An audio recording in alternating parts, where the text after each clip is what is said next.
వాహనదారులకు కీలక alert. April 1, 2026 నుంచి టోల్ గేట్ల వద్ద పెద్ద మార్పులు అమల్లోకి రానున్నాయి.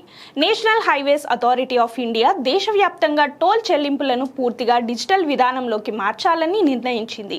ఇకపై క్యాష్ పేమెంట్స్ పూర్తిగా నిలిపివేసి ఫాస్టాగ్ లేదా యూపీఐ ద్వారానే టోల్ ఫీజులు చెల్లించేలా భారీ మార్పులు చేస్తున్నారు. ప్రస్తుతం టోల్ చెల్లింపుల్లో 98% లావాదేవీలు ఇప్పటికే డిజిటల్ గా జరుగుతున్నాయి. దేశంలో మొత్తం 1150 టోల్ ప్లాజాలు ఉండగా వీటిలో ఎక్కువగా ఫాస్టాగ్ వినియోగం జరుగుతోంది. ఫాస్టాగ్ లేకపోతే ఇప్పటి వరకు రెండింతల ఫీజు వసూలు చేస్తుండగా యూపీఐ ద్వారా చెల్లిస్తే 1.25 రెట్లు మాత్రమే తీసుకుంటున్నారు.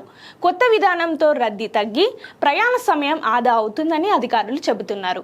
ముఖ్యంగా నగరాల మధ్య తరచూ ప్రయాణించే వారికి ఇది మరింత సౌకర్యంగా మారనుంది. కాబట్టి ముందుగానే ఫాస్టాగ్ రీఛార్జ్ చేసుకోవడం లేదా యూపీఐ సదుపాయం సిద్ధంగా ఉంచుకోవడం తప్పనిసరి.